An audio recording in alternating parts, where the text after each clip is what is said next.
Levels पे पसंद आ रहे हैं, रखे रडार पे। इस बीच मोतीलाल ओसवाल फाइनेंशियल सर्विसेज के हेमंत जानी साहब भी हमारे साथ जुड़ने वाले हैं, उनसे भी बातचीत की शुरुआत करेंगे। लेकिन अग्रवाल सर, ये भेड़िया देख डाली क्या आपने? जी देख डाली, वो तो पिछले हफ्ते की थी, तो पिछले हफ्ते ही सलट गई। सतपुते साहब ने जो आज शाम के टिकट बुक करे, फैसला सही था या गलत? देखिए वन टाइम वॉचेबल है, नो डाउट। वरुण धवन की एक्टिंग अच्छी है, स्टोरी लाइन जो है बच गया।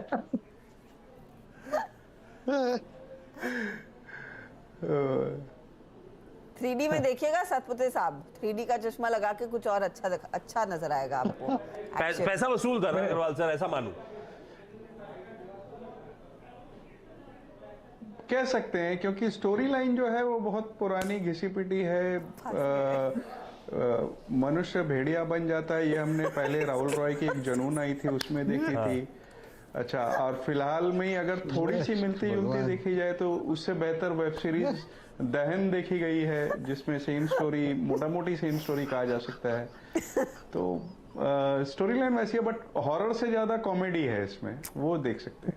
हॉरर से ज्यादा ठीक है भाई। मैं कॉमेडी देखने ही जा रहा हूँ। हाँ नहीं, ट्रेलर में तो कॉमेडी उन्होंने प्रेजेंट भी ठीक है, देख के बताइएगा आप भी, आपको कैसी लगी। लेकिन अब हेमंत जानी सर के पास जा रहा हूँ। Hemant sir, hi, good afternoon, thank you जुड़ने के लिए। ये थोड़ा सा सब कह रहे थे, फंडामेंटल एनालिस्ट तो एटलीस्ट यही कहेगा कि ओवर हीटेड है ये मार्केट, हम हिस्टोरिकल एवरेज से ज्यादा स्ट्रेच वैल्यूएशंस पे कामकाज कर रहे हैं, उसमें तो कोई इशू होना ही नहीं चाहिए। ओवर हीटेड मार्केट में फिर पैसा आ रहा है, तो आप लोग क्या कर रहे हो सर? उस पैसे का डिप्लॉय कर रहे हो, थोड़ा सा कैश में बैठा रहे हो लोगों को? अब good afternoon Ashish ji. I think valuation wise we are at fair zone, और जिस तरह के ग्लोबल डेवलपमेंट्स है जहां पे कि कमोडिटी के प्राइसेस नीचे आ रहे हैं, विक्स नीचे के लेवल पे है, तो ऐसे माहौल में मुझे लगता है कि जो ब्रॉडर मार्केट है, जो मिड कैप और स्मॉल कैप स्टॉक्स है, जो कि अंडर परफॉर्म कर चुके हैं, मुझे लगता है कि वहां पे अपॉर्चुनिटी थोड़ी और इंटरेस्टिंग है। इंडेक्स हो सकता है कि दिसंबर में लास्ट 15 डेज में थोड़ा सा एक्टिविटी सबड्यूड रहती है, लोग छुट्टियों के माहौल में रहते हैं, तो इंडेक्स में शायद बड़ा अपसाइड ना हो, बट मुझे लगता है कि ओवरऑल जो डायरेक्शन है मार्केट की वो पॉजिटिव है। और जो मिड कैप और स्मॉल कैप स्टॉक्स है और कुछ सेक्टर्स है, जैसे आईटी हो गया, सीमेंट हो गया, लिकर स्टॉक्स हो गए, शुगर स्टॉक्स हो गए, यहाँ पे हमें लगता है कि अच्छा मोमेंटम भी दिख रहा है।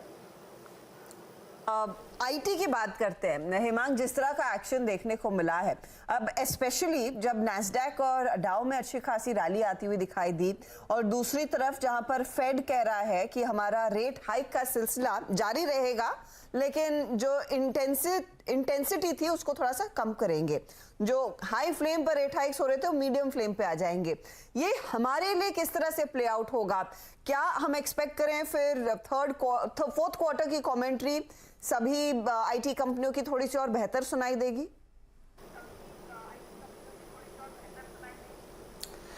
देखिए, अगर आप कमेंट्री की अगर बात कर रहे हो तो कमेंट्री हमेशा से ही आईटी कंपनीज की अच्छी ही रही है। यहाँ पे हमने देखा है कि नंबर्स भी अच्छे थे, काफी कंपनीज ने अपना गाइडेंस भी अपग्रेड किया है, और डील विंस के ऊपर भी कमेंट्री अच्छी थी। लोगों को ये डर था कि अगर यूएस रिसेशन में चला जाएगा और वहां पे जिस तरह का कट हमने देखा था लार्ज कंपनीज में, तो थोड़े से उसमें से एक सेलिंग हुई थी। बट मुझे लगता है कि एक अच्छा री-रेटिंग का केस बनेगा, क्योंकि अभी मार्जिन्स भी बॉटम आउट हो चुके हैं और यूएस ऑल्सो इज रिकवरिंग।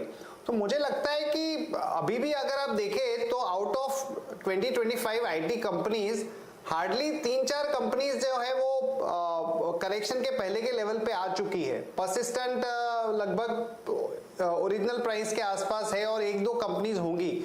बाकी बहुत सारी कंपनी अभी भी 25, 30, 35% डिस्काउंट पे चल रही है, जबकि उनके नतीजे, आउटलुक, गाइडेंस ये सारा अच्छा है। तो मुझे लगता है कि एक बड़ा रिवाइवल का केस है आईटी के अंदर, बड़े रिवाइवल का केस, और हमने देखा है वो स्टॉक्स में तो धीरे धीरे करके रिफ्लेक्ट होने लगा है।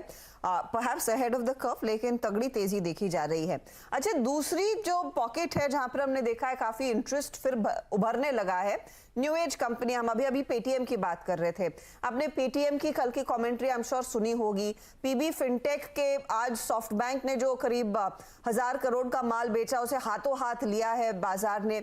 यहां पर अब आपको लग रहा है क्या कि कुछ और पैसा कमिट किया जाए? क्या आप आपके क्लाइंट्स को सुझाव दे रहे हैं या फिर उनसे कुछ इंटरेस्ट जनरेट हुआ है क्या नए पैसे का? देखिए, अगर न्यू एज कंपनीज की बात करें तो एक तो जो नॉर्मल यूएस मार्केट्स और हमारी जो आईटी कंपनीज है उसके अंदर एक पुलबैक देखा है, तो थोड़ा बहुत सेंटिमेंटल इम्पैक्ट वहीं पे भी आता है। और अगर कमेंट्री की बात करें तो डेफिनेटली कमेंट्री तो सब अच्छी देते हैं, कोई आके ये नहीं बोलता है कि भाई हमारी परफॉर्मेंस बहुत खराब रहने वाली है या हमारा मॉडल अच्छा नहीं है। Everybody is saying the same thing, और हमें लगता है कि उसको थोड़ा सा पिंच ऑफ सॉल्ट के साथ लेना चाहिए, क्योंकि वैल्यूएशन वाइज अभी भी काफी सारी जो कंपनीज है उनका जो है करंट वैल्यूएशन, उसके सामने उनका जो ग्रोथ या कैश फ्लो उसका कोई इतना ज्यादा क्लैरिटी है नहीं। But with in all these IT new age companies हमें जोमेटो पसंद है, क्योंकि हमें लगता है कि जो मेजर कंसर्न्स थे कि भाई और कैश बर्न नहीं होगा, कोई नया एक्विजिशन नहीं करेंगे, और जो कोर बिजनेस है वो रिलेटिवली अच्छा प्लेस्ड है मार्केट शेयर के हिसाब से, ट्रैक्शन के हिसाब से। तो जोमेटो हमें एक लगता है कि जहां पे थोड़ा सा एक एलोकेशन करना चाहिए। बाकी कंपनीज में ट्रेडिंग बैट हो सकती है, जैसे पेटीएम 2 दिन से ऊपर है, या नाइका में थोड़ा सा पुल बैक हम देख रहे हैं, पीबी फिनटेक में देख रहे हैं। सो ट्रेडिंग के हिसाब से हो सकता है 5-10-15% का move, but I think serious up move वाला केस मुझे वहां पे नहीं दिखता है। आई थिंक जोमेटो एक कंपनी है जहां पे हमारा कन्विक्शन थोड़ा अच्छा है। कन्विक्शन अच्छा, स्टॉक को ऑर्डर किया जाए, ये बेसिकली कहा जा रहा है। 2.5% ऊपर 68 पर आ गया। देखिए ये पिछले कुछ ट्रेडिंग सेशंस में जो तेजी देखने को मिल रही है, जो कन्विक्शन लौटता हुआ दिखाई दिया है। अच्छा हेमांग जी, एक पर्टिकुलर ट्रेड जिसकी हम चर्चा पिछले 2-3 दिनों से करते आ रहे हैं वो है पीवीआर। आज हालांकि थोड़ा सा साइडवेज है ये, लेकिन आपको क्या लग रहा है, ये एक तो एनसीएलटी में मामला क्लियर हो जाएगा मर्जर को लेकर, वो बाजार फैक्टर इन करता हुआ दिखाई दे रहा था, या फिर सेकंड हाफ में जो मूवीज आने वाली है उसको भुना रहा है, या फिर यहाँ पर कुछ और बड़ा होता हुआ दिखाई देगा? अच्छा, हमने 2-3 दिन पहले राहुल अरोड़ा से बात की, उन्होंने इस चीज का हिंट दिया कि ऐसा हो सकता है कि ये जो दोनों पीवीआर और आइनॉक्स के प्रोमोटर्स हैं वो इवेंचुअली अपना माल किसी और को बेच दे। ऐसी कुछ चांसेस होती दिखाई दे रही है क्या? ऐसी कुछ खबर है क्या मार्केट में? मेरे हिसाब से पीवीआर के अंदर जिस तरह का अभी रिसेंट जो बॉक्स ऑफिस कलेक्शंस थी, दृश्यम 2, कंटारा और एक मूवी की, उसके चलते हुए थोड़ा सा एक सेंटिमेंटल बाउंस बैक है। अगर आप ब्रॉडर लेवल पे देखें तो जो ओटीटी का डिसरप्शन है वो बहुत बड़ा है। 1-2 अच्छी मूवीज आ भी जाती है, तो मुझे नहीं लगता कि आप कहीं पे भी प्री कोविड लेवल के आसपास भी आ सकते हो। और उसकी जो वैल्यूएशंस है वो अभी भी काफी महंगी है, लोगों ने ये डिसरप्शन को फैक्टर इन नहीं किया है। अगर मर्जर हो भी जाता है या प्रमोटर जाके किसी को बेच भी देता है तो वैल्यूएशन तो वही रहने वाला है। तो मुझे लगता है कि यहाँ पे कोई बहुत बड़ा री रेटिंग का या अपसाइड का केस नहीं है। उससे कंपैरिजन में आपको वहां पे देखना चाहिए जहां पे वैल्यूएशन की कंफर्ट है, ग्रोथ विजिबिलिटी की कंफर्ट है। तो मैं यही पसंद करूंगा rather than going for this kind of expensive media place.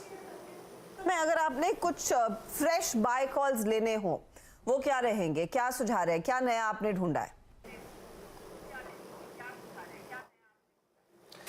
नए में फ्राइडे है मैडम, और पार्टी का टाइम है। Everybody is trying to figure out a good place to go to party. So McDowell's और मुझे लगता है कि जो रेडिको खेतान है, ये 2 स्टॉक्स में टेक्निकल्स पे भी हमें अच्छा लग रहा है। McDowell's otherwise numbers wise volume growth story भी अच्छी है। तो ये 2 स्टॉक्स है जहां पे हमें लगता है कि एक अच्छा up move from a positional perspective देखने को मिल सकता है। उसके अलावा एक रेणुका शुगर जो है वहां पे हम देख रहे हैं कि एक अच्छा फॉर्मेशन है, प्राइसिंग सपोर्ट भी काफी अच्छा मिल रहा है with the entire ethanol story playing out. So Renuka sugar हमें लगता है कि 70-75 तक का लेवल दे सकता है, तो उसमें फ्रेश निवेश किया जा सकता है। एक्चुअली ये पार्टी मूड की आप जो बात कर रहे हैं ना, हमने दरअसल जब कार्यक्रम की शुरुआत की थी चर्चा इधर से ही शुरू हुई थी, खाने पीने के साथ। We started with these liquor stocks, ended with of course यहाँ पर Westlife Development and the likes. लेकिन हाँ, ये कंसेंसस कॉल डेफिनेटली बना है। हमारे सभी जानकारों ने भी स्क्रीन पर आकर यही कहा, यूबीएल देखिए, आप यूएसएल देखिए, रैडिको खैतान देखिए, और वही चीज आप फंडामेंटली भी कह रहे हैं। हेमांग जानी, बहुत बहुत शुक्रिया हमारे लिए समय निकालने के लिए। Have a good weekend sir. Thank you so much. Thank you. और ये स्टॉक्स देखिए, रैडिको खैतान क्या भागा है, 7% तक के गेन्स देखने को मिले।